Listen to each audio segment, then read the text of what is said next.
સત્યના શિખર ન્યૂઝ હું છું પાયલ બામણિયા તો જોઈએ આજના મહત્વના સમાચાર। આજરોજ ઉપલેટા ટાઉન હોલ ખાતે સમસ્ત સિપાઈ જમાત ઉપલેટા શિક્ષણ એજ્યુકેશન ફંક્શન રાખવામાં આવ્યું હતું। 26મો સન્માન સમારોહ રાખવામાં આવેલ હતો, જેમાં પીરે તરીકત સાદાતે ઇકરામ દરેક સમાજના આગેવાનો તથા પ્રમુખો ઉપસ્થિત રહ્યા હતા।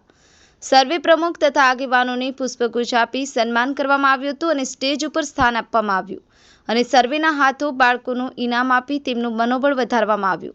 આ કાર્યક્રમની અંદર વિદ્યાર્થીઓને શિક્ષણ ક્ષેત્રની ઉપર ફોકસ કરવામાં આવ્યું। બાળકોને LKG થી 12 ધોરણ સુધી ફર્સ્ટ, સેકન્ડ, થર્ડ સેલ્સ અને સર્ટિફિકેટ આપવામાં આવે। સાથે સાથે બાકીના વિદ્યાર્થીઓને આશાસનની ઇનામ આપવામાં આવ્યું। 200 જેટલા વિદ્યાર્થીઓને ઇનામ આપવામાં આવેલ અને પ્રવચન આપી અને ભણતરરૂપ લાભ થાય તેવી યોજનાઓ સમજાવવામાં આવી। સાથે સાથે સમસ્ત સિપાઈ જમાતના કાર્યક્રમની પ્રશંસા પણ કરી હતી। સમસ્ત સિપાઈ જમાતના પ્રમુખ આસિફભાઈ ખોખર, પ્રમુખ સાજિદભાઈ Belim, secretary રહીમભાઈ Sheikh, joint secretary Husenbhai Chauhan અને ખજાનચી ફિરોજ સાહેબ પઠાણ, ટ્રસ્ટીઓ, કારોબારી સભ્ય અને ન્યાજ કમિટી દ્વારા સારી રીતે એજ્યુકેશન અને ન્યાજનો પ્રોગ્રામ સફળતાપૂર્વક કરવામાં આવ્યો। આ પ્રોગ્રામની અંદર સમસ્ત સિપાઈ જમાતના ભાઈઓ બહેનો તથા વડીલો બહુ મોટી સંખ્યામાં ઉપસ્થિત રહ્યા હતા। બ્યુરો ચીફ આસિફ ખોખર, સત્યના શિખર ન્યૂઝ, રમેશ સત્યની સાથે।